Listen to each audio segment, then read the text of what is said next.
Ahí estamos. Bueno, vamos a empezar.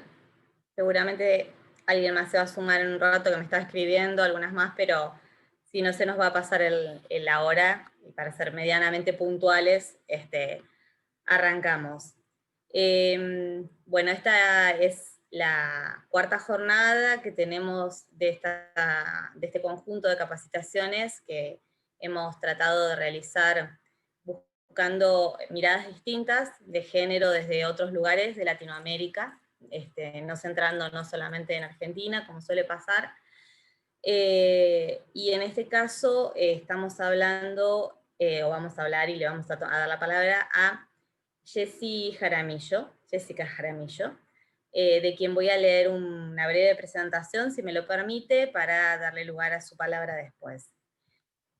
Jessica Jaramillo es abogada, tiene hechos varios estudios de posgrado, en el gobierno de España un máster de estudios de políticos aplicados, en Ecuador cursó maestría en Derecho y Reforma de Estado, cursos de posgrados en la Universidad de Salamanca, también fue parte de la Escuela de Estudios Políticos Latinoamericanos y en la Universidad George Washington cursó campañas electorales y estrategias políticas, así como en Flaxo, en Ecuador sobre posgrado de pensamiento político y en Flaxo Género en Argentina.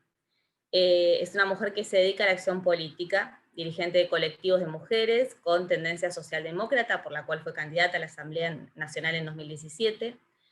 Ha ejercido varios cargos, muchos, la verdad, muy, muy interesantes todos, cargos públicos, sobre todo como coordinadora jurídica del Ministerio de Justicia, asesora del Consejo de Judicatura, del Instituto de Crédito y Becas, asesora del Consejo Metropolitano de Quito, recientemente directora de Mercados de Quito. Actualmente es presidenta de la Fundación contra la Violencia, una organización en la cual trabaja por la equidad, la justicia social y la prevención de la violencia, así como también es analista invitada por los medios de comunicación para hablar sobre temas de política y género, y columnista del diario El Telégrafo en Ecuador. Y un dato más, y no menor, que es sobreviviente de violencia sexual del año 2015, que fue secuestrada y violentada por desconocidos. Jessy, te damos la palabra y muchas gracias por estar. Bueno, muchísimas gracias. En primer lugar, para mí es un honor estar con ustedes esta tarde. Realmente siempre es importante poder compartir estos espacios con compañeras, con quienes están en la misma tarea diaria de poder intentar frenar en algo la violencia que existe contra las mujeres y principalmente hoy en épocas de pandemia en donde quizá esta situación se ha agudizado mucho más. Yo tengo preparada pequeña presentación que va a ser muy referencial, digamos, no sé si me podrían, por favor, habilitar el poder compartirles la pantalla para poder hacer la presentación y comentarles sobre los elementos que tenemos actualmente en el Ecuador, tanto lo que refiere el Código Orgánico Integral Penal como la Ley Orgánica de Prevención de Violencias, que lamentablemente a la fecha no tiene financiamiento por parte del Estado. Cuando crisis llega, lamentablemente lo que primero se recortan son los programas sociales. Entonces, esta presentación que de alguna forma yo lo llamo de la violencia a la incidencia, tiene un poco más de contexto en donde podemos un poco relatar cuál es la situación de las mujeres en el Ecuador y cuál es el proceso de lucha que tenemos las mujeres en el Ecuador. Decimos que luchamos por un derecho a un mundo hecho por los hombres y para los hombres. A nosotras nos tocó pelear mucho el derecho a la educación, entiendo igual como ustedes, el derecho a la vivienda, el derecho al trabajo, el derecho al voto. En 1929 somos el primer país que en América Latina ejerce el derecho al voto con Matilde Hidalgo de Prócer, que es una ecuatoriana, una lojana. Logramos tener derecho al acceso al crédito. Las mujeres antes de la revolución liberal no teníamos, por ejemplo, derecho a la herencia. Y eso significaba que si nuestro marido se casaba con nosotros y mi padre moría, pues él era el que heredaba y no heredaba yo. no heredábamos las mujeres, ¿no? Esto se acabó con lo que se denominó posteriormente la ley de manos muertas en el Ecuador. El derecho a la participación política, después de 1929, asimismo, empieza a haber mujeres en el espacio político, pero todavía muy pocas. Para los años 90 creo que es el espacio en donde mejor se consolida el movimiento de mujeres en Ecuador, porque este movimiento de mujeres diverso, con mucha fuerza, logra plantear 3 reformas normativas muy interesantes. La primera es la inauguración de las comisarías de la mujer y la familia, con la ley 103, diciendo, ¿no es cierto?, que lo privado, lo que estaba sucediendo en casa, es también público y es de interés público. La ley de maternidad gratuita recién en los años 90, nosotros podemos acceder a una ley de maternidad gratuita, podemos demandarle al Estado ecuatoriano para que nos permita ejercer la maternidad y tengamos la atención de salud pública en nuestra maternidad. Y también se emite la ley de cuotas, que es una ley de cremallera, ¿no es cierto?, donde planteaba a los partidos políticos la necesidad de tener a las mujeres en los espacios de representación. Hemos sido parte de la historia, pese a no estar en la historia. Tenemos nombres de mujeres que han sido invisibilizadas por la historia, ¿no es cierto? No han sido muy conocidas, pero nosotras como mujeres desde nuestras memorias las rescatamos. A Manuela de Santa Cruz y Espejo, que es hermana de Eugenia Espejo, que fue la primera enfermera que trabajó junto a Eugenio Espejo, y hasta su defensora en los tribunales de la época. Marieta de Ventimilla, una escritora, pensadora, símbolo del movimiento feminista y primera dama al ser sobrina del general Ignacio Ventimilla. Hermelina Urbina, que fue una joven que ocupó las páginas de la prensa en 1932 al obtener la primera licencia como piloto aviador en Estados Unidos, siendo ecuatoriana, siendo la primera sudamericana en obtener este título, y obviamente Matilde Hidalgo de Procel, que la historia la reconoce como la primera mujer lojana que reclamó y se inscribió para ejercer el derecho al voto, además de las pocas que pudo estudiar en esa época, y fue médico, y obviamente fue también la primera mujer concejal de un municipio en el Ecuador. Ser mujer, decimos nosotros que en un mundo de hombres, ser mujer, como dice Simón de Beauvoir, no es más que un dato biológico. Ser mujer significa todo un programa de vida, es una construcción social, cultural, incluso es una cuestión política en donde tenemos que entrar a disputar también los espacios de decisión, aceptar las diferencias para reconocernos como seres humanos con los mismos derechos. El enfoque de género tiene que ver con gobernarnos a través de política pública que tienda a la igualdad de oportunidades, y es mucho lo que hemos reclamado y logramos tener el enfoque de género en la política pública a través de la aprobación hace 2 años de la Ley de Erradicación y Prevención de Violencia contra las Mujeres. Obviamente está claro que no somos iguales. Mientras los hombres crecen y van a pasos acelerados, nosotras no. Nosotras tenemos que cargar con toda la sociedad, el rezago de esta sociedad cultural y patriarcal que nos dice que nosotros somos las responsables de la casa, de los hijos, que somos las responsables incluso, ¿no es cierto?, de la tarea del hogar, que esto todavía en nuestras sociedades, el Ecuador es una sociedad muy machista, muy patriarcal, y que esas cuestiones que son muy culturales están todavía muy enraizadas en la sociedad, y eso también genera las cifras de violencia que tenemos ahora. ¿Por qué? Porque se piensa que somos las mujeres objeto, ¿no es cierto?, objeto de uso por parte de los hombres. Entonces, ¿eso qué significa? Significa que eso ya nos genera una condición de desigualdad. Las mujeres en el Ecuador, darles aquí un poco de cifras que para que ustedes lo tengan un poquito claro. Las niñas de 14 años destinan 13.16% de horas a la semana a realizar tareas domésticas, frente al 9% de horas semanales que dedican los niños. Esta diferencia se incrementa cuando pasa la edad, y entonces cuando tenemos 17 años, las niñas dedican, o las adolescentes dedican el 31% de sus horas a la semana en quehaceres domésticos, y los hombres apenas un 10%. En Ecuador, cada 50 horas es asesinada una mujer, y por su pareja o su expareja. 6 de cada 10 mujeres son violentadas, lamentablemente. En realidad, la última cifra que tenemos del año 2019 dice que somos 7 de cada 10 mujeres. Es decir, que en lugar de crecer esta cifra, lo que hizo fue crecer en los últimos 10 años.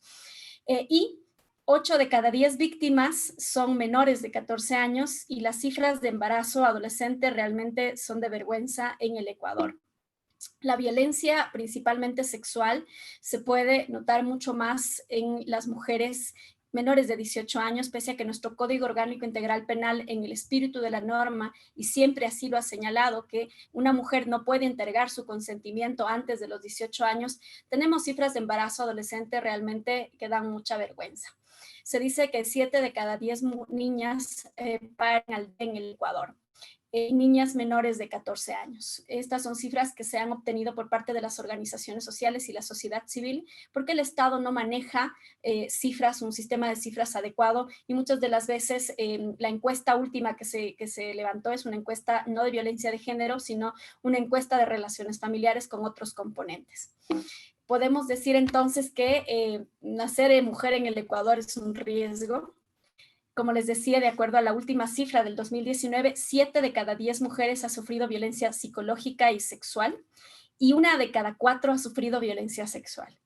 Esta es una cifra que realmente nos debe dar dolor y nos debe dar miedo en el Ecuador, porque no hay posibilidad de que una mujer sea o salga de estas cifras si es que no tenemos una adecuada política pública de prevención y si es que no tenemos una adecuada política pública de atención, pero sobre todo la sanción de delitos de tipo sexual. Y lamentablemente ahí tenemos un nudo crítico muy fuerte que voy a explicarles más adelante. La violencia psicológica es de las más recurrentes de las violencias, en el 53%. Y no consta aquí en esta presentación, pero la violencia patrimonial actualmente en el Ecuador es una violencia que ha estado en ascenso, es decir, que fue ya reconocida por la Ley de Prevención y Erradicación de la Violencia de Género, la violencia patrimonial, pero no ha sido tipificada como tal, es decir, no es un delito. Tenemos casos en donde mujeres han sido despojadas de sus bienes, en donde mujeres han sido despojadas de sus pertenencias, son despojadas de su salario o incluso al revés, que cuando terminan la relación matrimonial terminan un proceso de deuda o terminan completamente endeudadas al punto de que tienen que arriesgar su patrimonio, vender sus casas, vender sus vehículos o incluso retirar el patrimonio que hubieran pensado para sus hijos. Realmente la situación de violencia patrimonial es una cosa de la que no se habla mucho en el Ecuador, pero que es importante empezar a hablarlo porque realmente tiene unas consecuencias nefastas para la vida de las mujeres. Los impactos que tiene la violencia en la vida de una mujer es obviamente la disminución de sus capacidades para el trabajo y el estudio, la disminución de sus horas de trabajo, afecta la producción y el desempeño de sus empresas. Una mujer que vive violencia no puede trabajar tranquila, no puede vivir tranquila, no puede desarrollarse tranquilamente, afecta su psicología, sus formas de relacionarse con otras personas. Y el miedo obviamente impide tener un desarrollo personal adecuado. La situación de vulnerabilidad que genera este elevado índice de agresiones sexuales contra las mujeres condiciona profundamente a sus vidas cotidianas. Se destaca, ¿no es cierto?, que se hace consciente, y aquí yo quiero detenerme un poco en la violencia sexual. La violencia sexual en el Ecuador, lamentablemente, es una violencia que está enraizada alrededor de la propia familia. Los niños, niñas y adolescentes que viven violencia, por lo general de tipo sexual, lo viven en manos de sus tíos, primos, abuelos, parientes, y hemos tenido incluso casos en donde son los propios padres son los que cometen este tipo de actos de delitos de violencia sexual. Lamentablemente, no, estos procesos, ¿no es cierto?, fiscales o penales, se demoran demasiado tiempo. Solo una indagación fiscal puede demorar 2, 3, 4 años hasta llegar a una etapa ya de proceso penal, que sería la formulación de cargos, en donde se levanta una instrucción fiscal de 90 días y posteriormente a la instrucción fiscal de 90 días, ¿no es cierto?, se convoca, si es que hay elementos, a la etapa de juicio. Convocado a la etapa de juicio, posteriormente hay una siguiente etapa que es la etapa de audiencia de juicio como tal, y de ahí se tienen varios recursos. Entonces, mientras esto sucede, si es que los jueces o los fiscales no solicitan y los jueces no ordenan, pues obviamente el agresor puede estar libre sin ningún inconveniente en e incluso puede estar con medidas de protección y todo, puede estar en la calle sin necesidad de tener que ir todavía a prisión. Entonces, me parece que esas son las falencias graves del sistema penal. Y obviamente la Ley de Prevención y Erradicación de la Violencia de Género establece un modelo de gestión. Este modelo de gestión establece un sistema de atención de qué hacer y de dónde acudir. Tenemos aquí, por ejemplo, un mapa en donde están cada una de las unidades judiciales. Nosotros, a través de esta Ley de Prevención de Violencia, se establece que deben haber jueces especializados en violencia contra las mujeres. Sin embargo, de acuerdo a lo que tenemos acá, lamentablemente solamente tenemos 72 jueces especializados a nivel nacional, 17 en unidades de familia, 186 en unidades multicompetentes. Las unidades multicompetentes son estas unidades que están, digamos, que no solamente tramitan penal, civil, familia, tramitan de todo, ¿no? Y sobre todo están en poblaciones más pequeñas con menor población, con menor número de habitantes. Y las unidades penales tenemos apenas 12 jueces especializados. Entonces, si ustedes revisan el universo, ¿no es cierto? Realmente jueces especializados en materia de violencia de género tenemos apenas 350. Y eso es un real riesgo para las mujeres, porque el momento en que enfrentamos a la justicia, el no tener un juez que conozca de violencia de género, que se niegue a reconocer el femicidio, porque entendemos que hay algunos juristas penalistas que niegan la existencia del femicidio o se oponen a que esto sea una tipificación de carácter penal. Nosotros alcanzamos la tipificación del femicidio en el año 2012 con la vigencia del Código Orgánico Integral Penal, pero yo creo que también perdimos otras cosas. Por ejemplo, por lo general, cuando hablamos de delitos de violencia intrafamiliar, todo lo que es violencia física se tramita por lesiones, lamentablemente, y no por tentativa de femicidio. Y ese es un problema porque la tentativa de femicidio debería, en algunos casos que hemos nosotros conocidos, hay efectiva tentativa de femicidio, pero los jueces no lo procesan por tentativa de femicidio, sino que habitualmente lo procesan por lesiones. Y obviamente la pena de lesiones versus la tentativa de femicidio es mucho menor. Y el femicidio como tal tiene una sanción de hasta 29 años. Esos 29 años, obviamente, en donde incluso puede haber penas acumuladas, si es que hay algunos otros casos adicionales. Hay la acumulación de penas también. Y bueno, pues en materia de violencia, obviamente es mucho más rápido el proceso contravencional cuando hay violencia física, cuando hay violencia, sobre todo violencia física. El proceso contravencional es mucho más rápido en aquellas lesiones que no van más allá de los 3 días. Pero si el proceso y las lesiones van más allá de los 3 días, entonces ahí el proceso es mucho más lento. Como digo, puede demorarse mucho más de 1 año, 2 años, 3 años, y obviamente eso tiene un impacto para la víctima.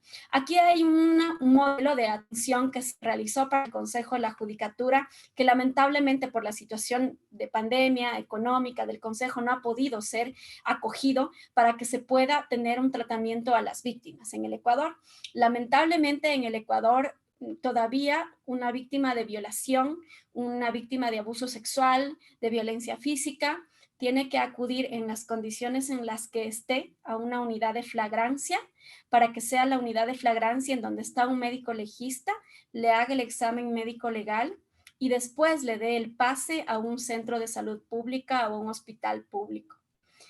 Eso obviamente es un proceso en donde está direccionada a la judicialización del tratamiento de los procesos de violencia intrafamiliar, de violencia psicológica, de violencia sexual y de violencia física. porque lo lógico sería cambiar este enfoque de atención y que este enfoque de atención principalmente de las víctimas de violencia sexual, que son las que más, en condiciones mucho más delicadas, llegan a una unidad judicial, a una unidad de flagrancia, puedan ser directamente atendidas y su examen médico legal pudiera ser practicado en un centro de salud pública. Pero lamentablemente no es así. Muchas de las veces yo misma en el ejercicio de mi profesión, en la fundación contra la violencia, que atendemos principalmente a víctimas de violencia de género, hemos tenido que acompañar a las mujeres y hacer fila con ellas de 4, 5, 6, 7 horas hasta que las puedan atender. Y obviamente ese es un sistema absolutamente revictimizante, mucho más para una víctima de violencia sexual. Y creo que hay que tener estas diferencias porque no es lo mismo una mujer que ha sido violada, dejada, golpeada, porque cuando hay violencia sexual por lo general hay todos estos tipos de violencia adicionales, que una mujer que ha sido solamente golpeada, que sin duda su situación emocional, psicológica, es quizá igual que una mujer que ha vivido otra circunstancia, pero digamos en proporciones, obviamente una mujer que recibe abuso sexual está mucho más comprometida en su parte física y también en su parte emocional y psicológica. Respecto de los jueces o juezas especializados que cuentan con alguna formación en temas de género y derechos humanos, son 72 jueces y juezas especializados y existen al menos en el Ecuador 72 de 776 jueces y juezas, y de la cifra anterior, los que más o menos conocen temas de violencia o tienen algún tipo de formación de violencia y no precisamente son especializados. Se cuenta con, obviamente, un desagregado de cantón y parroquia. De acuerdo a la capacidad instalada de las unidades judiciales que conocen violencia, se resuelven aproximadamente el 70% de las causas que ingresan. Obviamente eso tiene que ampliarse. La capacidad óptima, la cantidad de atenciones, frecuencias, duración y temporalidad de trabajo también tiene que modificarse y ampliarse. Y en las condiciones actuales, según los estándares del 70% de la resolución, el promedio de atención óptimo de un juez debería ser como de más o menos 520 atenciones anuales. Entonces, ¿qué quiere decir esto? Que necesitamos, al menos nosotros, aquí tienen, por ejemplo, ustedes la unidad de flagrancia de Quito. Esto se diseñó para que se pudiera hacer turnos por llamada y presencial para jueces ya en la unidad de flagrancia y, obviamente, jueces especializados en materia de violencia intrafamiliar. Tenemos nosotros un reglamento de actuaciones judiciales para la solicitud, otorgamiento y notificación de medidas de protección en hechos y actos de violencia contra la mujer. Se hace una solicitud de medidas de protección al fiscal, se hace obviamente una aprobación en las unidades de flagrancia. Hay dos formas, de alguna manera, de llamarlo así, de pedir estas medidas. Bueno, tres formas. La Ley de Prevención de Violencia contra las Mujeres permite que ahora las tenencias políticas, que son como un espacio más reducido en el territorio, son como autoridades territoriales en parroquias o haciendo una comparación en una circunscripción territorial muy, muy pequeña, son los que pueden también ya entregar medidas de protección. Estas medidas de protección también las pueden entregar en el ámbito administrativo, estas tenencias y también las juntas de protección de derechos, que son en este caso, en el caso del país, a nivel cantonal. Cada municipio, las juntas de protección de derechos tienen competencia cada municipio o pertenecen a cada municipio. Y también se pueden pedir estas medidas de protección a través de los fiscales o a través directamente de las unidades de violencia intrafamiliar. Cuando una unidad de violencia intrafamiliar determina que no hay un delito, que no hay una contravención, sino que hay un delito de violencia psicológica o de violencia física, o bueno, todas estas categorías, depende, ¿no es cierto? Si es que es contravención, se fija la competencia en la unidad contravencional. Pero si es un delito, entonces pasa a fiscalía y hace el expediente y un recorrido un poco más complicado, un poco más largo. Lo único malo de este proceso es que las medidas de protección se entregan lamentablemente solamente a las víctimas y no se las entrega a los abogados, no les remiten a casidero judicial, sino que tiene la víctima que acercarse a la unidad judicial a recibir su boleta de protección. Nosotros no tenemos un sistema de seguimiento, no contamos con un sistema de seguimiento. A lo mucho, las unidades judiciales tienen y también la fiscalía, tienen su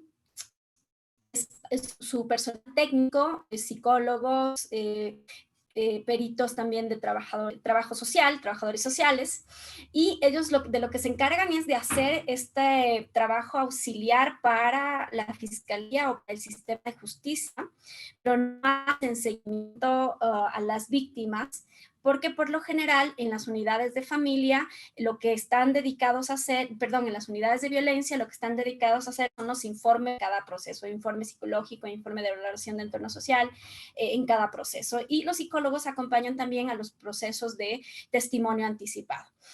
¿Cuál es el problema que tenemos nosotros en nuestro sistema judicial? La lentitud del sistema judicial, la falta de jueces especializados, la falta de personal técnico como peritos médicos legistas, peritos psicólogos y peritos en entorno social. Nos hace falta, además de esto, ¿no es cierto?, tener jueces y un sistema de justicia mucho más sensibilizado con las mujeres. Nosotros todavía seguimos sintiendo que nos tratan como un expediente. Y en la fiscalía los casos son mucho más complicados de tramitarse por el volumen de casos que hay, y pese a que existen unidades de violencia de género, hay fiscales que tienen una especialización en violencia de género, pero asimismo hay fiscales de violencia de género que no conocen nada de violencia de género, ni de prevención, ni de políticas, ni de nada que tenga que ver con esta materia. Y eso también a veces complica las investigaciones. Yo quiero contarles además mi caso particular, que es un caso que está actualmente en la Corte Interamericana de Derechos Humanos. Yo fui secuestrada y violentada en el año 2015 en una provincia en donde no existe toda la infraestructura del sistema judicial, ni siquiera del sistema de gobierno. Esto también tiene que ver un poco con alguna situación de orden político, pero que sin duda ha dejado secuelas en mi persona en particular, y esa es una de las razones por qué existe la Fundación contra la Violencia y por qué nos dedicamos principalmente a asistir y ayudar a víctimas de violencia de género. Este proceso, cuando a mí me pasa todo lo que me pasa en violencia física, psicológica y sexual, se comete en un espacio donde no había mayor institucionalidad. Se supone que tienen que cumplirse unos protocolos. Estos protocolos nunca se cumplieron. Yo no recibí nunca una medicación que se denomina antirretrovirales para evitar la consecuencia de tener VIH o de haber sido contagiada con VIH, evitar el riesgo más que todo. Y tampoco se me entregó la anticoncepción de emergencia. Fui atendido por una perito que no era una perito oficial de la Fiscalía, sino que era una perito acreditada por la Fiscalía que estaba en un consultorio privado. Y en el proceso han pasado 5 años de esto, van a ser 6 años el año que viene, el 8 de enero del 2021, y lamentablemente el proceso nunca se investiga. Y creo que pasa lo mismo en muchísimos casos, que simplemente hay un parte policial, en ese momento existe un allanamiento. Yo como víctima al día siguiente de todo lo que me pasó, me tocó ir a revisar y a ver a las personas que habían detenido para verificar si eran alguno de ellos, que es un proceso ya de revictimización. Eso se lo hizo en la policía judicial sin necesidad, mejor dicho, sin auxilio de un fiscal, de un juez, absolutamente de nadie. Y posteriormente el proceso se queda ahí, no se lo mueve, no se ordenan diligencias, no se ordena testimonio anticipado, no se ordena valoración psicológica. Todas estas pruebas, estos documentos, estas diligencias se ofician a los 4 años de haber sucedido estos hechos. Entonces, claro, es evidente que el Estado ecuatoriano incurre en una falta de acceso al sistema judicial y a la justicia por la negligencia de los fiscales, o porque simplemente se les olvidó despachar dentro del expediente estas pruebas. Y claro, las pruebas más esenciales en este tipo de procesos de violencia sexual, de abuso sexual, de violaciones, ¿no es cierto?, son el testimonio anticipado de la víctima, la valoración psicológica, la valoración de entorno social y obviamente el examen médico legal. Con la existencia del examen médico legal que reposa en el expediente, aún con la existencia de este documento, el fiscal el año pasado ordena el archivo de la causa, indicando que 4 años más tarde que se me hizo la valoración psicológica, dice el fiscal en su texto que yo no tengo ninguna afectación de los hechos que han sucedido. Entonces, claro, tenemos un sistema de justicia con el que tenemos contra el que tenemos que batallar, lamentablemente, y este sistema de justicia, yo digo, nos revictimiza constantemente. Nosotros tenemos cifras muy altas de mujeres que desaparecen en el Ecuador, tenemos casos icónicos de mujeres desaparecidas que han sido encontradas posteriormente asesinadas, cuyos responsables son sus parejas. Sus procesos penales son demasiado largos. Muchas de las veces las víctimas mismo o las familias no soportan llevar el peso de un proceso penal y mucho menos soportan solamente el hecho de haber vivido esa circunstancia. Yo decía que lo más grave de esto es que nuestro sistema no tiene un acompañamiento en el ámbito psicológico. Es decir, cuando tú denuncias una violencia, no tienes un equipo técnico que te haga un seguimiento, lamentablemente, aunque eso está en la ley. Pero no lo hay, porque no hay presupuesto y el sistema judicial no está orientado para eso. Tal es así que hemos tenido casos en donde ha habido mujeres que han sido violentadas sexualmente, chicas, jovencitas que han sido violentadas sexualmente, que posteriormente se suicidaron. Nosotros conocemos acá el caso de Gabriela Díaz, que es una chica violentada por sus compañeros de clase, que al año de haber puesto la denuncia y haber estado en todo un proceso penal, ella toma la decisión de quitarse la vida. Entonces, esa falta de acompañamiento, de terapia, de asistencia, es grave para las mujeres que viven esta situación a diario en el Ecuador y que son muchísimas. Sin duda, como creo que en la generalidad de América Latina, en el Ecuador pesa mucho que puedas tener una buena defensa, que puedas tener recursos para poder pagarte una buena defensa, pese a la existencia de la Defensoría Pública, porque el defensor público tiene también un número de casos que le impiden dedicarse 100% a uno solo y empujar el proceso. Entonces, frente a eso, también las condiciones económicas nos van marcando para quién puede tener justicia y quién no puede tener justicia, lamentablemente. Creo que este sistema judicial tiene dos normativas que son vitales. El hecho de haber tipificado el femicidio es un gran avance en el Ecuador, pero lamentablemente, y al hecho de haber tenido una ley y haber promovido la ley de erradicación de violencia contra las mujeres es un gran avance en el Ecuador, pero el problema es que no se llevan, no se hacen efectivas, no se llevan al territorio esas normativas. Y por ejemplo, hoy mismo, esta ley de prevención y erradicación de la violencia tiene en su componente, ¿no es cierto? Tiene un componente de prevención, de políticas públicas, de articulación, de tener un consejo que permita esta medición de políticas públicas para la prevención, pero simple y sencillamente todos los planes, programas y proyectos por el recorte y la crisis, pues han quedado ahí porque esta es una secretaría, que esto está manejado desde la Secretaría de Derechos Humanos, que tiene un recorte presupuestario muy, muy elevado. Entonces, sin presupuesto, sin acción del Estado, difícilmente podemos nosotros tener estos dos ejes, grandes ejes de atención de la violencia de género, que sería la prevención, en primer lugar, porque siempre decimos que es mucho más fácil o mucho menos costoso prevenir que curar. Y claro, tenemos ingentes recursos en fiscales, en jueces, en psicólogos, en todo el sistema judicial, que tampoco resuelve el problema y que tampoco es eficiente el momento de ejercer una pena, de dar una pena. Y que claro, la impunidad entonces sigue siendo la regla en el Ecuador, lamentablemente. No quiero dejar, no quiero decir que todo el sistema judicial no sirve, no es así, pero tiene unas falencias que al menos en lo que tiene que ver con delitos sexuales, con violencia sexual, con atención a víctimas, son graves falencias que no han terminado de resolverse y que tampoco vemos actualmente que haya la voluntad política de resolver ese tipo de problemas en el Ecuador. Yo quiero decirles que, como para ir cerrando ya mi intervención, porque he hablado bastante, pues decirles que realmente ser sobreviviente de violencia es, en algún momento para mí era una carga muy pesada, que no podía, no podía procesarla adecuadamente. Ahora yo veo las cosas de manera distinta. Tuve la posibilidad y la oportunidad de tener un acompañamiento terapéutico bastante importante, tener un acompañamiento familiar muy importante, que ha sido de alguna forma mi sostén y de alguna forma yo he recuperado mi proyecto de vida. Pero lamentablemente, y esta es una imagen que no me voy a olvidar nunca, cuando yo entraba a hacerme el examen médico legal en este sitio, que es en la provincia de Esmeraldas, en Ecuador, cuando yo entraba, vi salir a una niña de 5 años haciéndose un examen médico legal, la llevaba a su madre a hacerse el examen médico legal, y esta niña de 5 años había sido violentada por su abuelo.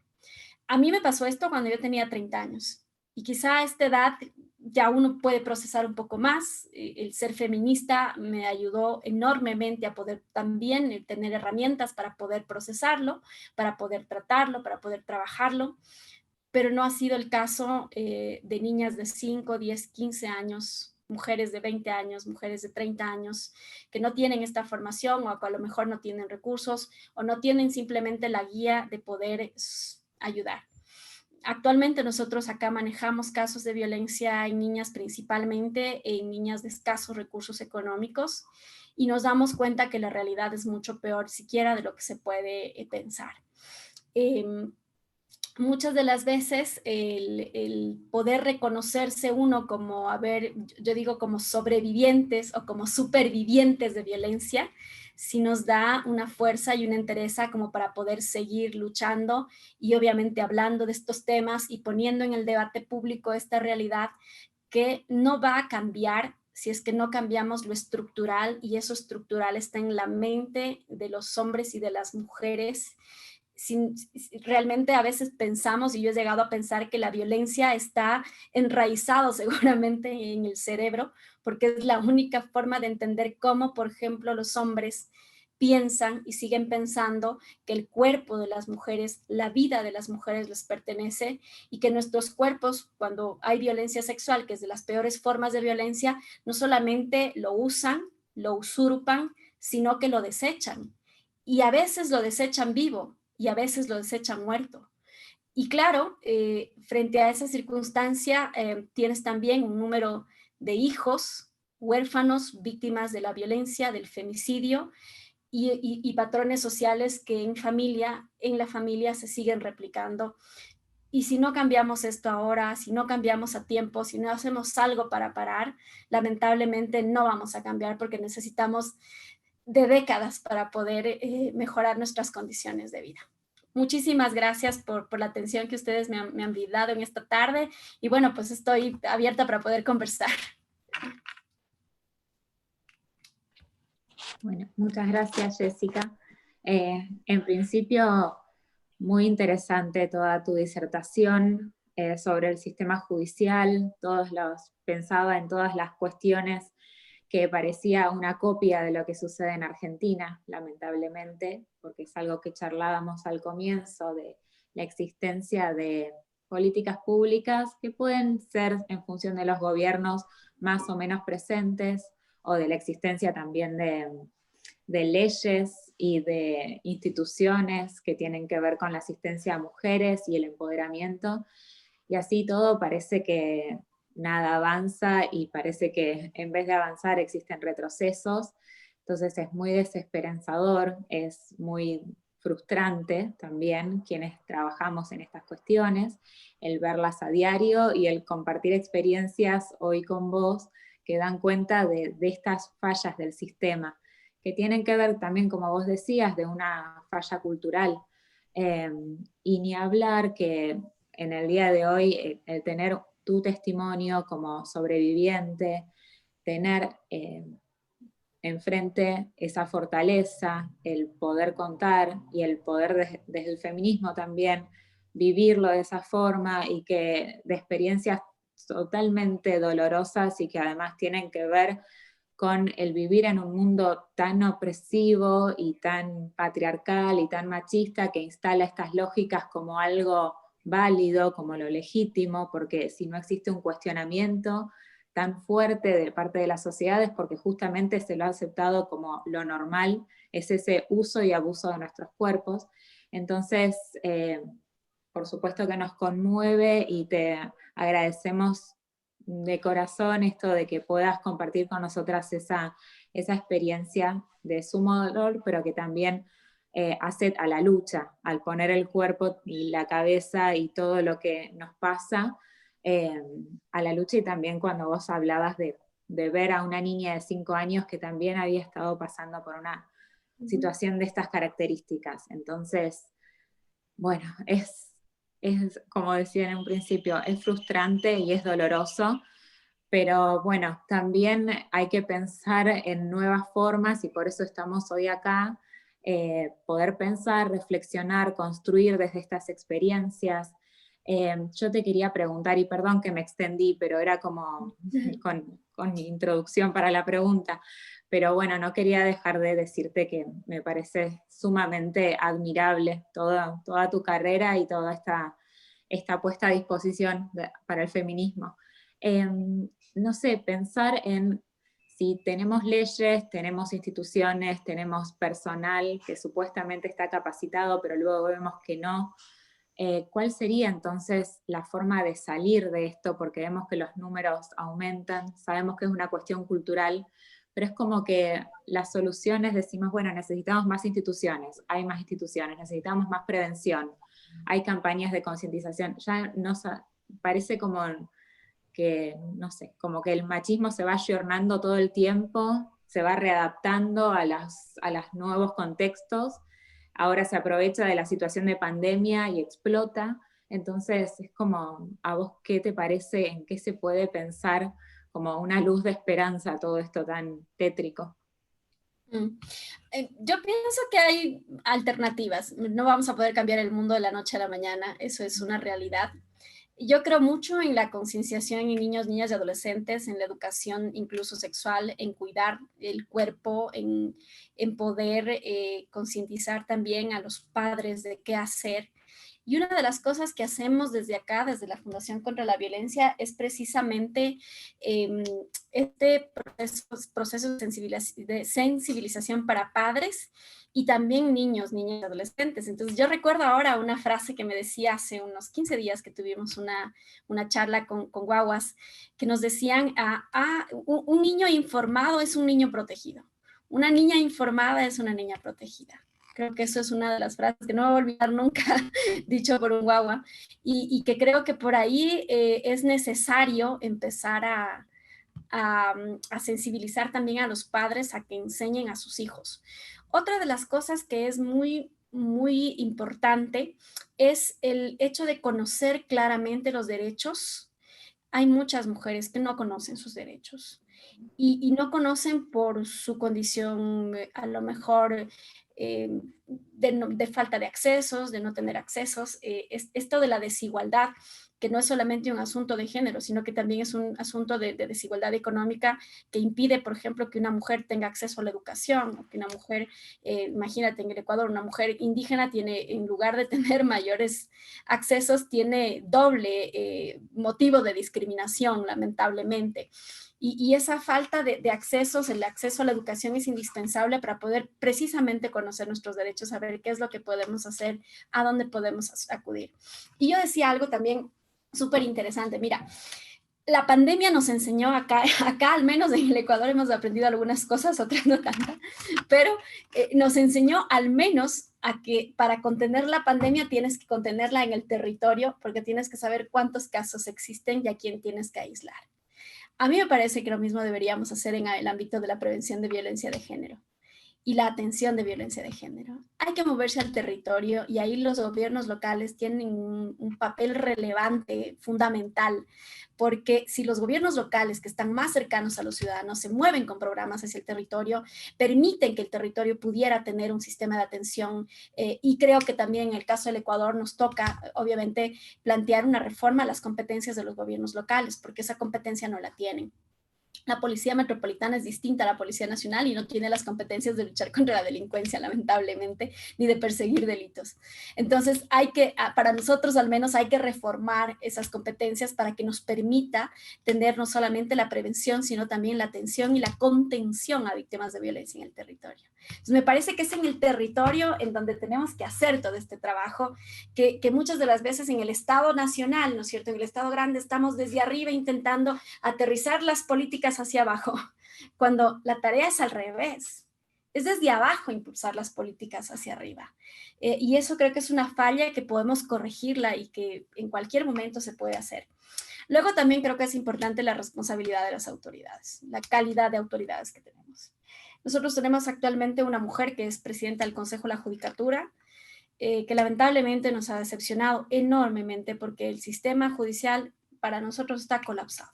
Absolutamente es un caos en este momento en el país y las autoridades no despiertan, las autoridades no les importa. Es decir, tenemos autoridades que no tienen nada de sensibilidad y necesitamos tener autoridades comprometidas. Gente que realmente esté comprometida con cambiar las condiciones en las que están siendo atendidas las mujeres.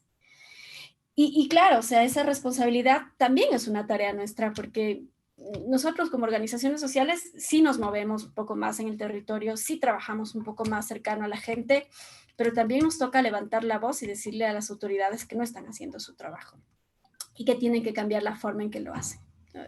Más allá de los compromisos políticos que se tengan, yo diría, nuestra misión como organización social es tratar de cambiar la situación en la que estamos viviendo. Entonces, para mí, el territorio es la clave, la educación es la clave y también el ir cambiando un poco estos patrones a nivel de trabajar también en la familia, ¿no? Y yo tuve ayer un curso que era interesante porque era un curso dedicado, direccionado, el público objetivo era un grupo de oficiales del ejército, que son todos muy cuadrados, y me invitaron a darles una capacitación y decía, a mí se me hacía muy difícil porque por lo general cuando les daba este ejemplo y se reían y se reconocían entre ellos, les decía, cuando ustedes llegan a su casa, ¿en dónde se sientan en la mesa? Cuando hay una familia que tiene una estructura patriarcal, la cabecera de la mesa es el sitio del padre. Y la gran mayoría se regresaba a ver y decía, yo me siento en la cabecera de la mesa, de mi casa. Pero cuando tienes una familia que es mucho más horizontal en sus relaciones, ¿no es cierto? Da lo mismo donde se siente papá o mamá, lo importante es que se sienten a comer juntos. Creo que esa es la diferencia de cómo quizá nos criaban antes y cómo quizá nos pensamos que hay que criar mejor a nuestros hijos ahora. Esa también es parte de ver cómo cambiamos. Bueno, agradezco, pienso de lo que dijo Vicky, comparto el 100% y creo que las que estamos acá presentes también. Me quedo pensando mucho en alguna de las cosas que vos dijiste, más allá de que seguís hablando y está buenísimo porque vas enganchando los temas y por ahí no das lugar a las preguntas y está bueno porque son preguntas que por ahí te íbamos a hacer, pero acá están diciendo, por ejemplo, que sería muy interesante introducir la temática dentro de las escuelas, por ejemplo. Algo que dijiste antes respecto de los fiscales poco preparados, es una realidad que tenemos acá. Y otra verdad que tenemos acá, que también es una lástima, y bueno, esto queda grabado, pero bueno, no tengo nunca problema en decirlo, ¿no? Es una lástima que falten autoridades visibilizando este tipo de charlas o escuchando este tipo de manifestaciones, porque abre mucho el juego, o sea, te hace poner en un lugar o te hace preguntarte, repreguntarte y repensar un montón de políticas públicas, porque en realidad creo que la mayoría de quienes estamos conectados acá somos integrantes de los espacios públicos del Estado. Entonces, la verdad que realmente es para pensar y repensar. Yo más allá de que iba a invitar a que abrieran los micrófonos si querían preguntar, porque como somos poquitas y en realidad te cuento, ya que estamos, muchas pertenecen a los equipos técnicos de la Oficina de Violencia Doméstica, o sea, son psicólogas, trabajadoras sociales, bueno, abogadas, hay una defensora presente y hay una secretaria, una fiscal adjunta, que estaría bueno si quieren hacer alguna pregunta viva voz, por ahí chicas, las invito. Yo te iba a consultar respecto del mapa que mostraste, el mapa sobre cuántas unidades había representando, por ejemplo, las fiscalías de género. Era un mapa nacional, o sea, era el mapa de Ecuador. Sí. ¿Y cuántos fiscales de género en todo Ecuador había? Entonces ahí me perdí, porque me quedé mirando el mapa y dije, más o menos, o sea, que recuerdes, ¿17 eran? No. A ver, No, es que no son fiscales, ellos son jueces, pues, porque estos son datos de la judicatura. Los fiscales no tengo la cifra actualmente, pero hay fiscales de género también, y hay fiscales que trabajan entre género y otras actividades. Aquí lo que tenemos son el número de jueces. Lo que pasa es que los jueces de violencia intrafamiliar solamente trabajan temas contravencionales. Y máximo, máximo, llegan en casos de violencia contra las mujeres, llegan a tener, atender hasta la etapa, digamos, de formulación de cargos. Después de eso, pasa el proceso a un tribunal penal o al juez penal, dependiendo, hay una resolución de la Corte Nacional de Justicia que establece específicamente cuáles son las competencias de los jueces de especializados de violencia contra las mujeres. Entonces, solamente interviene en una parte del proceso, pero son los tribunales penales los que se encargan del juzgamiento de un delito. Ahora bien, en este mapa que tú ves aquí, tienes lo que está en azul, ¿no es cierto? Lo que está en azul son las unidades judiciales de violencia contra la mujer o miembros del núcleo familiar. Esas son todas las que hay a nivel nacional. La gran mayoría de esas atienden contravenciones, es decir, casos que no superan los 3 días de incapacidad para el trabajo, de acuerdo al examen médico legal. De aquí tienes unidades de familia, mujer, niñez y adolescencia, que son las que están en este color vino, y tienes las unidades multicompetentes, que son un montón en el país, porque las multicompetentes terminan tratando desde temas penales, de tránsito, civiles y de familia, mujer, niñez y adolescencia. Entonces, se supone en la lógica de la creación del Código Orgánico de la Función Judicial, que está vigente desde el año 2010, si no me equivoco, se supone que las multicompetentes tenían que ser la excepción, pero lamentablemente son la regla por los sitios en donde están ubicadas. Y luego tienes acá unidades multicompetentes penales, que hacen todo lo que es temas penales, que son las que están en color verde. Entonces ahí tú tienes los números de unidades judiciales y obviamente la unidad penal, que son las que están con esta línea para abajo. Y obviamente nos faltan jueces jueces de violencia especializados, nos faltan. Los jueces de violencia especializados no existen.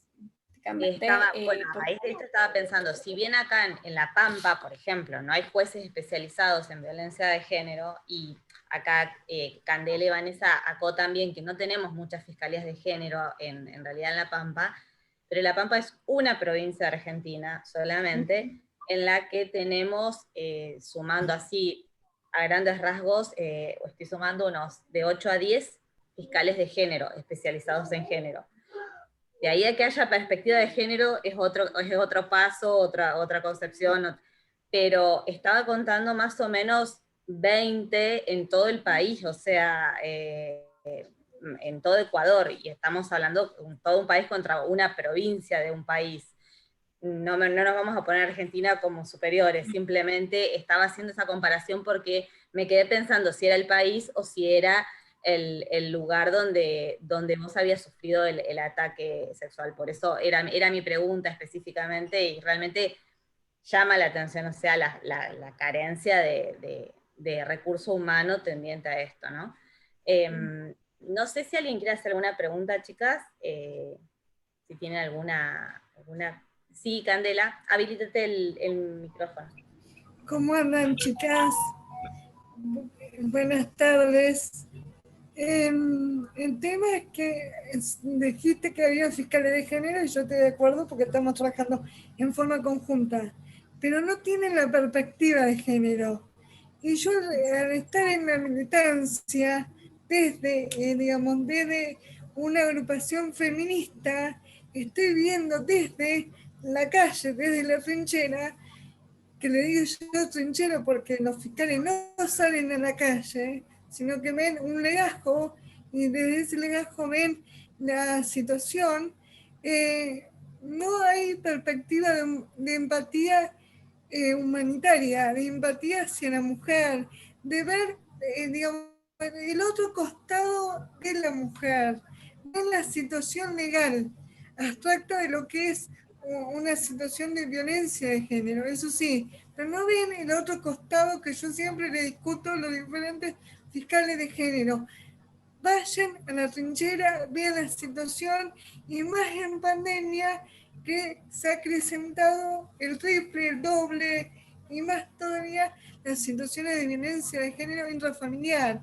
O sea, es terrible, porque lo veo cotidianamente. Mi teléfono no cesa de sonar, pero, a ver, no cesa de sonar porque estoy en una agrupación feminista. Por eso lo canalizo con ustedes. Pero a ver, ¿cuántos casos nos llegan al Estado? Si uno no está en la trinchera, como digo, si uno no está afuera, ¿se me entiende? No está trabajando con la otra, con el otro, trabajando y empatizar con la mujer, porque muchos no se sientan a decir, bueno, ahora no se puede tomar mate, compartir un mate, ¿no? Porque estamos en pandemia, pero sí escuchar y humanizarse, a ver qué pasó, por qué se llegó a la situación de violencia de género, porque el fiscal lo que lee es un párrafo, es un esbozo de toda la situación que hay detrás, pero no ven que hay muchas mujeres que están solas con sus hijos, que están luchando el día a día, que, a ver, no ven toda esa situación, no lo analizan.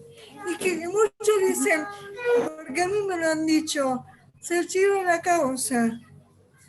Se archiva la causa porque no hay fundamento legal, pero no se analiza el otro costado que le faltan a los fiscales, porque no tienen perspectiva de género, porque solamente leen la ley abstracta de los artículos de la ley 26.485 de violencia de género, pero no hay perspectiva de género. Y esto lo veo porque estoy constantemente en la calle, digamos, trabajando con las chicas. Perdón, Discúlpame que les te expliqué interrumpa. demasiado. No, está bien, lo que te iba a decir es que como ingresaste un poquito después, Jessie contó que ella fue víctima de violencia sexual justamente y archivaron su causa hace poco, o sea, hablando de esta situación de falta de perspectiva. Acá Marisol nos agrega que adquirir perspectiva de género Bien. lleva tiempo, lo importante es que los y las funcionarias empecemos a transitar el proceso para poder adquirirla, ¿no? Que es Muy bien. algo muy válido. Yo también te acuerdas que o sea, yo soy víctima de violencia doméstica. Y yo lo viví en carne propia.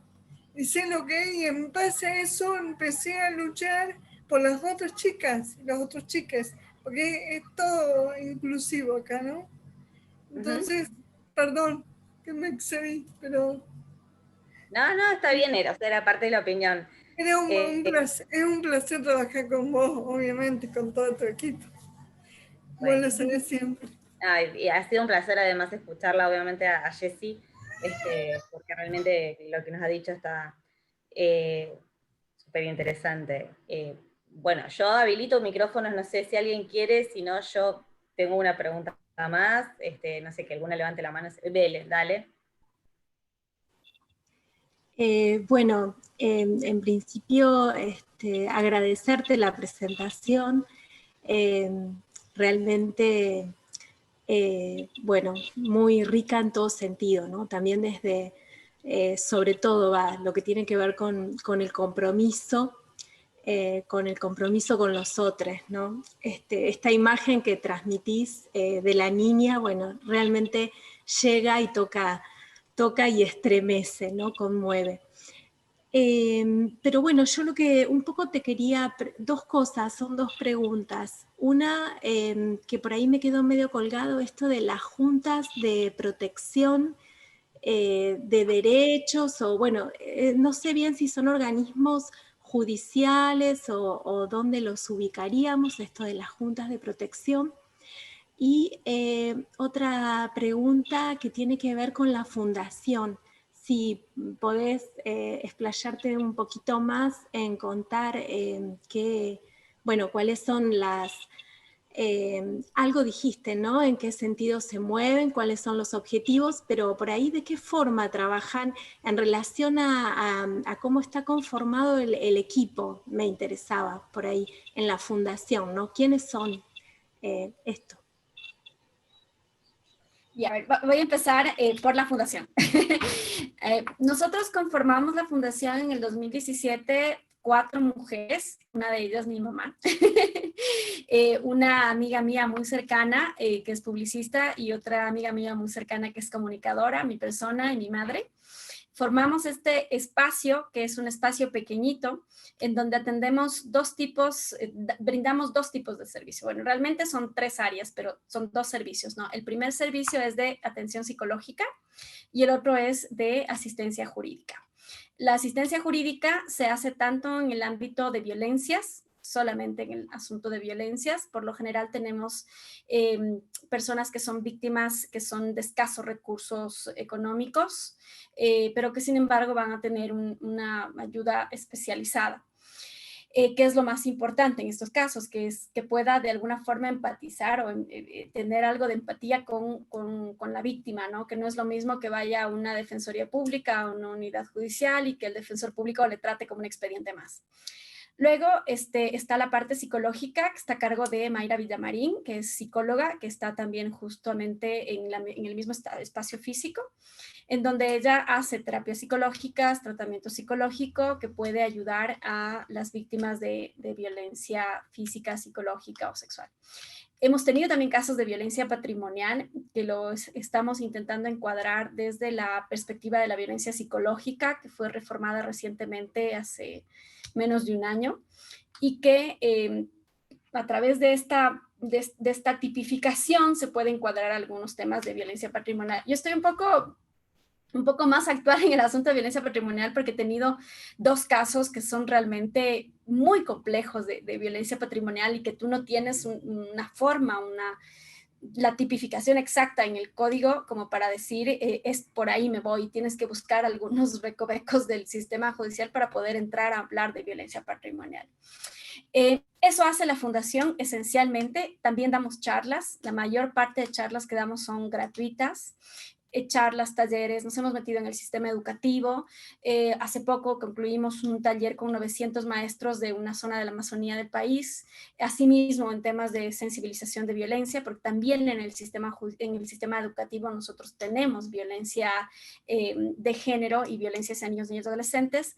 Ahí hay rutas y protocolos de atención sobre los cuales hay que capacitar a los docentes para que sepan qué tienen que hacer en ese momento. Entonces, y por lo general, esta que es un poco la experiencia que tenemos tanto en juntas, en juntas de resolución de conflictos que son a nivel educativo, como en las juntas de protección de derechos. Estas 2 juntas, las juntas de resolución de conflictos están dentro del Ministerio de Educación, son parte de la estructura administrativa del Ministerio de Educación y están allí para tratar todos los que tenga que ver con el sistema educativo.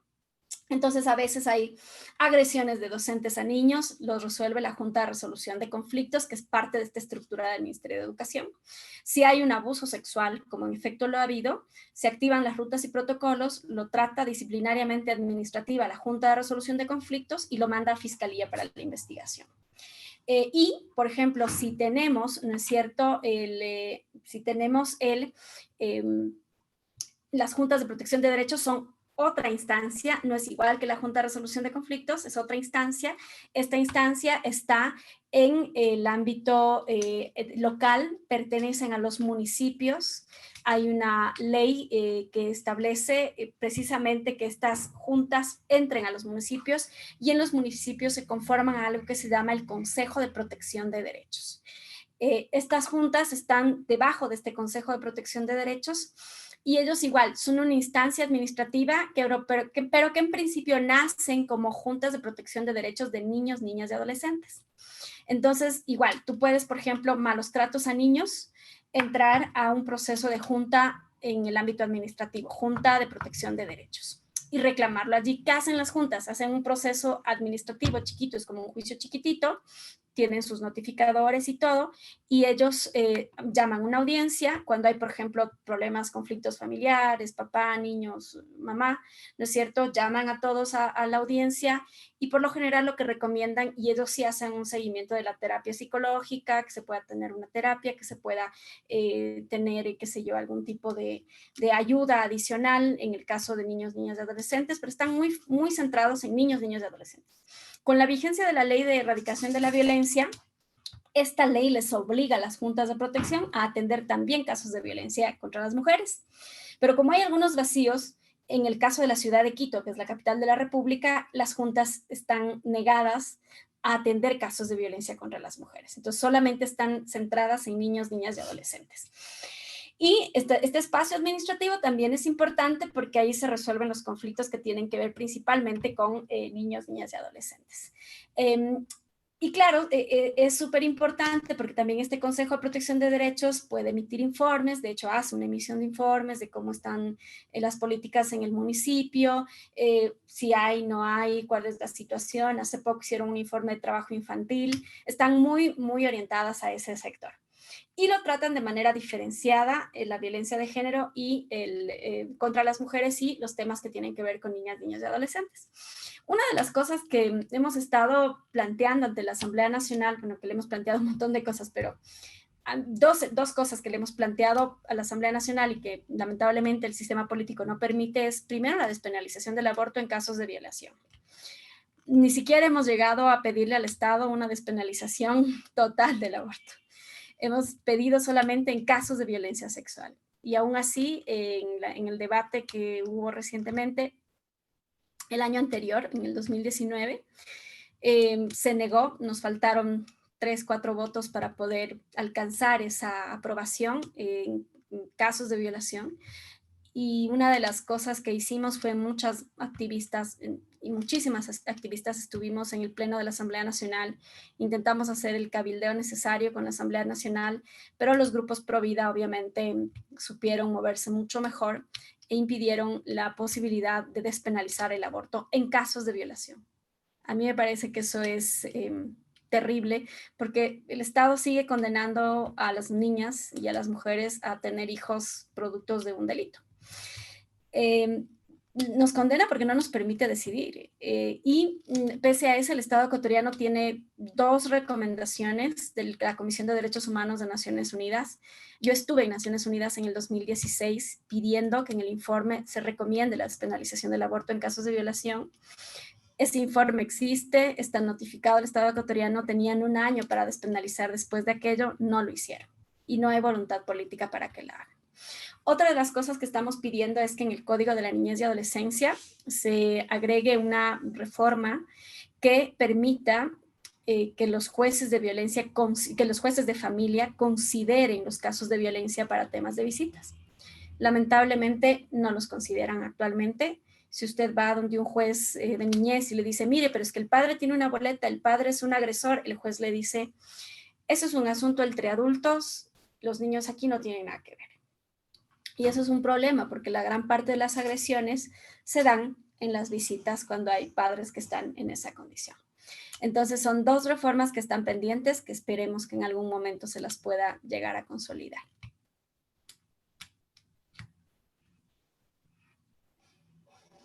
Bueno, la verdad que estamos con algunas cuestiones que son parecidas acá también.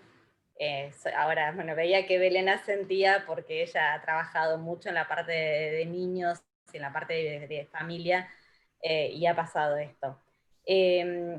Yo ahora que dijiste Corte Interamericana de Derechos Humanos, creí leer en tu currículum, no lo leí, que actualmente tu caso lo llevaste a la Corte Interamericana de Derechos Humanos. ¿Puede ser tu caso particular está ahí? A la comisión. Contra el Ecuador. A la comisión. Está en la comisión. Está en la comisión. Bien. Ingresó a la comisión, nos pidieron recientemente unos documentos de ampliaciones que necesitábamos ingresar y lo ingresamos y tenemos toda la paciencia del mundo para aguantar y esperar lo que tengamos que esperar para que haya una respuesta y una sanción al Estado ecuatoriano. porque Algún día. Ecuador, sí, bueno, no, me voy un poco a los casos latinoamericanos por ahí de estudio básico, ¿no? Ecuador es parte de la Convención de Belém do Pará y también es parte de la CEDAW, ¿verdad? Bueno, si Así. te equiparás no sé, equiparemos a Ecuador con México o Ecuador con Brasil, donde hay sanciones por situaciones de violaciones a mujeres, o sea, situaciones masivas inclusive, o no, y que realmente continúan, o sea, se reitera, ¿no? La otra vez, en la primera charla que tuvimos, hablaba sobre esto Paula Orsini, y decía respecto a algunas manifestaciones que Rita Segato hacía sobre el tema, de cómo ya son crímenes de Estado, ¿no? Son violaciones de Estado, son situaciones que el Estado mismo genera, porque en realidad niegan la existencia niegan la existencia de, ya sea de las convenciones, como que niegan la existencia de los hechos en sí. Entonces llegan a las comisiones o llegan a la corte producto de la falta o de la desidia en cuanto a la actuación del Estado en sí. Me parece que tenía que ver con esto un poco. Bueno, no quiero seguir hablando yo, no sé si alguien más tiene algo para preguntar. Ah, Te ibas a decir cuento algo. nada más que mi caso no está archivado. La fiscalía no lo archivó después de mi queja, que fue una queja pública. No lo archivó. El caso sigue abierto, pero tampoco hay ninguna diligencia, ninguna investigación, nada. Es decir, cero. Y claro, nosotros ingresamos el caso a la comisión en el año 2016. Ingresamos el caso a la comisión. Esperemos que tengamos también ya alguna respuesta. Sería ahora. No sé si alguien más quiere preguntar algo. Merce, Vicky. Bueno, Bele ya preguntó, ¿no? Bueno, Vicky, ¿querés hacer el cierre? Yo de mi parte te saludo, la verdad te agradezco muchísimo, muchísimo, igual estamos sobre la hora, Jessy, que hayas accedido a esto, a tu relato, ya sea el personal, como todo lo que nos relataste previamente y nos has informado, y obviamente que es de nuestro interés, por supuesto, seguir en contacto para lo que sea, o sea, de ida y de vuelta, pero para que nos sigas informando sobre el avance de esto y que a nosotros nos sirve mucho, ¿no? Para saber y conocer realidades que van más allá de la Argentina, de nuestra provincia específicamente. Acá Marisol hace un comentario que dice que es muy enriquecedora la charla. Muchísimas gracias. Así que bueno, le doy la palabra de cierre a Victoria. Te mando un abrazo. Gracias. Bueno, gracias Marian, gracias Jessica nuevamente. Es sumar más palabras, pero bueno, por compartir hoy tu experiencia académica, profesional, militante y personal, que es tan importante. A medida que hablabas íbamos apuntando un montón de cosas para pensar, sobre todo esto de trabajo en territorio, que también creemos en que esa es la forma de construir soluciones y construir respuestas que realmente sean integrales. Así que estamos felices de que también esto esté grabado, porque para nosotras es un material sumamente enriquecedor que vamos a usar un montón, por lo que te agradecemos y te abrazamos de Argentina y estamos en contacto. Muchas gracias. Gracias también y un gusto compartir esta tarde con ustedes. Les mando un abrazo. Un abrazo Muchas grande. gracias a todos y todas quienes han estado presentes. Muchas gracias. Un abrazo. Damos por finalizada la charla entonces.